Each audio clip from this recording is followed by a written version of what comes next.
program was recorded at RILA's annual logistics conference in Orlando, Florida. I'm pleased to welcome Editor-in-Chief of Supply Chain Brain, Russell Goodman. Joining us for a conversation today on alternative and emerging gateways is Jim Newsome, President and CEO of South Carolina State Ports Authority. Welcome, Jim. Thank you, Russell. Jim, maybe we ought to start by defining our terms. What do we mean when we talk about alternative and emerging gateways? Well, we have three concepts in mind, really. The major one is Asia routings via all water to the U.S. East Coast and Gulf Coast. The second one is Canada routings from really Asia or Europe to the U.S. And the third one would be relay via north-south hubs. But most of the focus tends to be on the first one, Asia to the U.S. East Coast and Gulf. Let's talk about then what's happening with these alternative and emerging gateways, what's driving their development, and where have they been over the last several years? Where have they come from, and where are they now? Well, it's not a new concept, interestingly. In 2006, 2007, we were facing a very different world. Trade was growing at 10 to 20% a year. Port capacity was taxed. There was the thought that people would struggle moving their cargo reliably through ports. Infrastructure funds were buying ports for significant sums of money. And really the thought was that shippers needed alternative gateways to diversify supply chain risks. They couldn't rely on all LA Long Beach as a corridor. And I guess we learned that we're often wrong but never in doubt in shipping. In 2010, things have changed dramatically. Trade is down 10 to 20%. Port capacity, 2008 levels of port capacity will only be restored in 2012. A lot of ships are on order. 40% of the world fleet is on order. And honestly, there's very little supply chain risk except the fact of slow steaming and capacity reductions on short notice. But nothing has changed in the sense that alternative and emerging gateways are needed. They're even inevitable, but perhaps the reasons for it have changed, as I just mentioned. Let's talk about your perspective as the head of ports located on the eastern side of the United States. What makes the U.S. East Coast so attractive for cargo that's coming from Asia? One would have thought it would be much more attractive coming into the West Coast. Well, and that's been historically the case, but there are several factors. The first is that 70% of the population in this country lives east of the Mississippi River, and import distribution is largely population driven.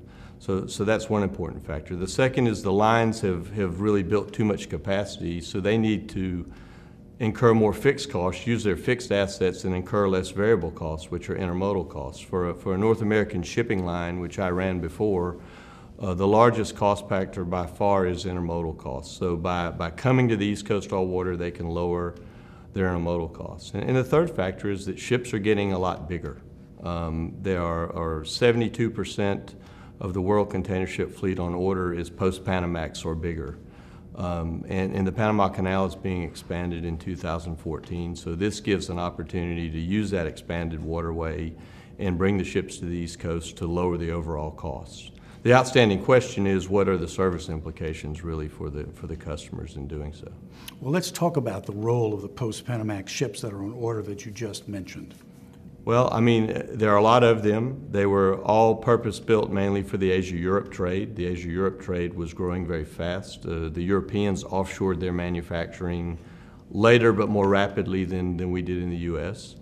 Those ships are 1,000 feet in length. They are 140 feet in width, and they take 47 or 48 feet of draft when they are fully occupied. So that creates a dilemma in terms of existing port capabilities. And it requires really the Panama Canal to be open, with one exception, and that is today already lines are using the Suez Canal. We have a ship coming to Charleston this week that will be an 8,000 TEU ship that draws 47 or 48 feet of water, which we can handle today, basically. Walk us through the challenges that are inherent in development of the East Coast ports as the alternative and emerging gateways that we've defined.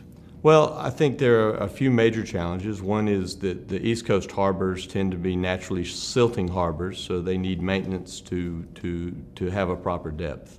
So we have to have a proper channel depth, particularly in the South Atlantic. We happen to have the deepest harbor in the South Atlantic today in Charleston. We can handle ships up to 48 feet.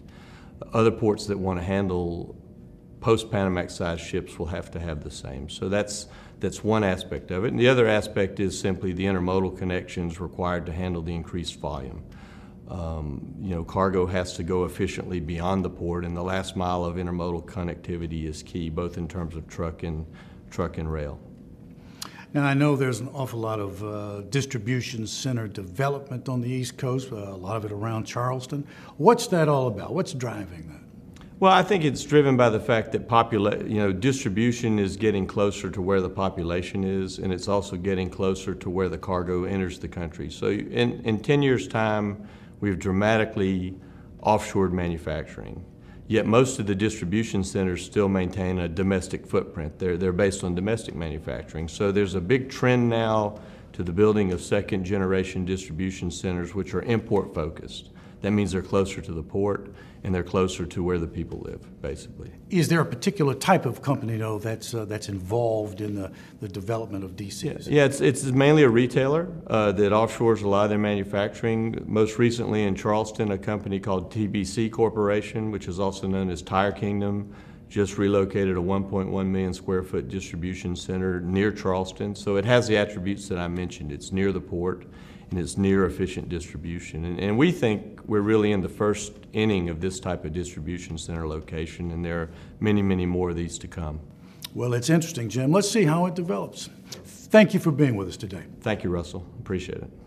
Jim Newsome, South Carolina State Ports Authority, speaking with us today about alternative and emerging gateways. Thanks for watching.